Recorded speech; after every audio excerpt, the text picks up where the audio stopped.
there are several ways through which we can determine the set of optimal GA parameters.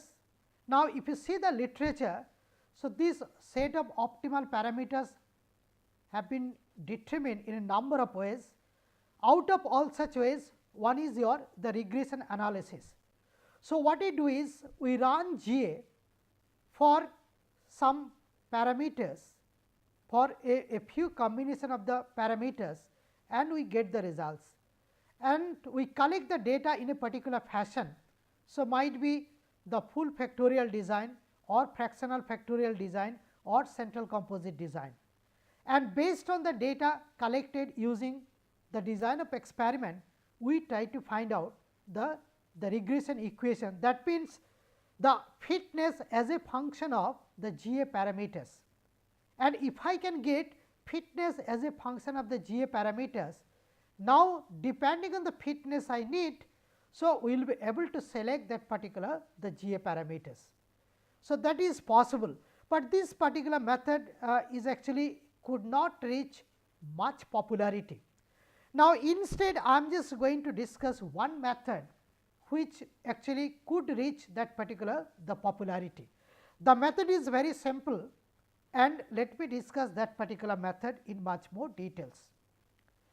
Now, supposing that I am going to decide what should be the set of optimal GA parameters in order to solve one minimization problem. Now, as I discussed that on principle GA can solve maximization problem, but I have also discussed that if I use tournament selection, then directly I can use the GA to solve the minimization problem. So, let us assume that we are using tournament selection here, and we are solving one minimization problem. Now, before I start carrying out this particular analysis, so what I will have to do is I will have to first set the range for this particular the GA parameters. Now, we have already discussed that what happens if I take a very high value for the parameters and the low values for the parameters. Now, based on that particular knowledge, let us assume that I am going to vary the probability of crossover starting from say 0.6 to say 1.0. The next is the probability of mutation starting from say 0.001 to 0.011. The population size starting from 50, say I am just going to vary up to say 150. Similarly, the maximum number of generation, that is G max, I am going to start from 50 up to say 150. So, this particular range actually will have to fix first. Okay. And now, I am in a position to find out what should be the set of optimal parameters, so that I can ensure a very efficient search for the GA. Now, what we do is we first concentrate on a particular parameter at a time. So, supposing that I am just going to vary the PC first, keeping the other parameters fixed at the respective mid value. For example, say the PM I am just going to fix at 0.006, the population size I am going to keep it fixed at 100, the maximum number of generation I am going to fix at 100, and I am just going to vary the probability of crossover starting from 0.6 up to 1. Now, I will run GA for a PC of 0.6 and these parameters and find out what should be the best fitness, supposing that I am getting this as the fitness. Next time, we keep the other parameters fixed and we will consider another PC value might be say 0.65, and I will run GA and try to find out what is the best fitness, that means what is the minimum fitness, supposing that this is something like this. And in this way, with the different values of PC, so I will carry out this particular experiment. by keeping the other 3 parameters constant. Supposing that corresponding to P c equals to 0.9, so I am getting the maximum fitness. So, we store this particular the P c value, that is P c equals to 0.9, and now I am just going to vary this particular the probability of mutation, that is P m, and other parameters like your population size is kept fixed to 100, G max is kept fixed to 100, and we carry out this experiment one after another, and we are noting the fitness values. Supposing that I am getting the minimum value of fitness corresponding to 0.002. Okay, so, this is the minimum fitness. So, I will store that particular P m, that is 0.002, and P c I have already selected, and now I am in a position to change this particular population size. So, what I do is, so these 3 parameters are kept constant, and I am varying population starting from 50 up to say 150. Now, for one set of parameters we run GA, note down the minimum fitness, another set of parameters we run the GA, note down the minimum fitness, and this process will go on and go on up to 150 population size, and we just plot this particular the fitness information. Now, here we can see that corresponding to this 110 population size, so I am getting the minimum fitness. After that, the fitness remains the constant and there is no change, and it indicates that GA has reached the globally minimum solution. So, what we do is we select the population size corresponding to which we are getting the minimum fitness. Now, here actually what we do is we keep P c equals to 0.9, P m equals to 0.002, population size is 110, and maximum number of generation I am varying starting from 50 up to 150.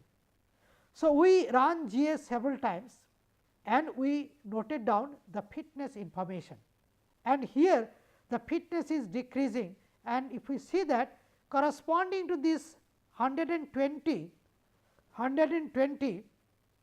the fitness is found to be the minimum, and after that there is no change, and if there is no such change, it indicates that GA might have reached that globally minimum solution.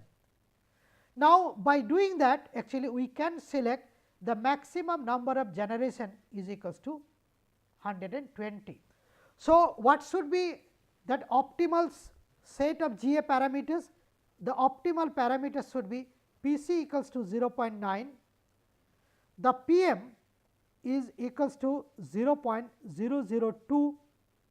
Now, population size is equals to 110, and G max, that is the maximum number of generation, is equals to 120. Now, this is actually the optimal parameters for the GA. Now, we will run the GA once again with this particular optimal parameter and find out what is the solution. So, this is the way actually approximately we can carry out the parametric study to find out what should be the set of optimal GA parameters. Now, remember this is an approximate way of doing. Why did I call that this is an approximate way? The reason is very simple. Now, let me take a very simple example. Supposing that for this P c, say I am considering 10 numerical values. For P m, I am considering 10 numerical values. Population size, I am considering 10 numerical values, and here also I am considering 10 numerical values. Then how many times I am running GA? 10 plus 10 plus 10 plus 10.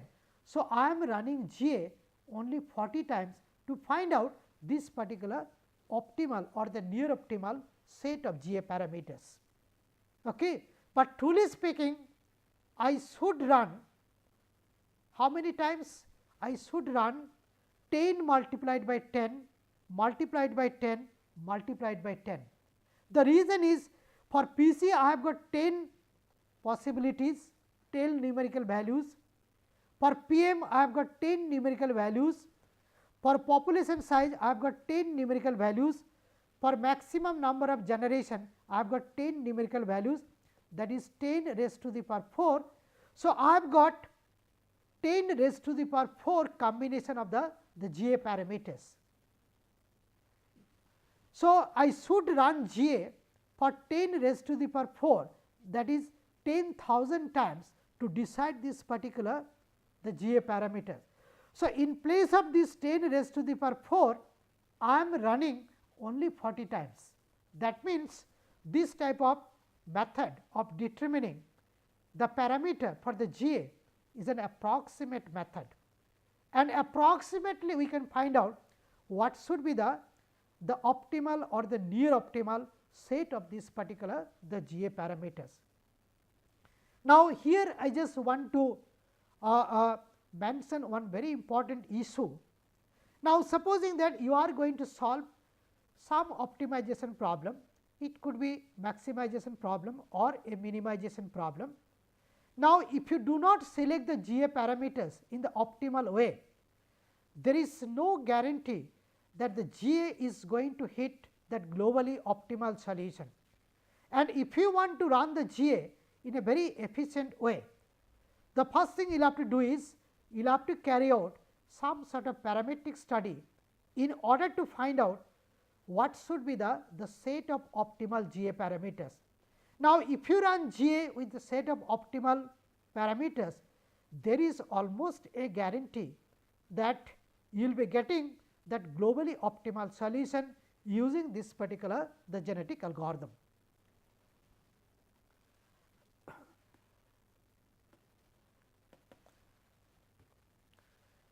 Now, in fact, I am just going to discuss another very important issue of this particular the binary coded GA. Now, as I told several times that binary coded GA is actually the first version of GA, which was proposed in the year 1965, but this particular GA is having a few limitations or demerits.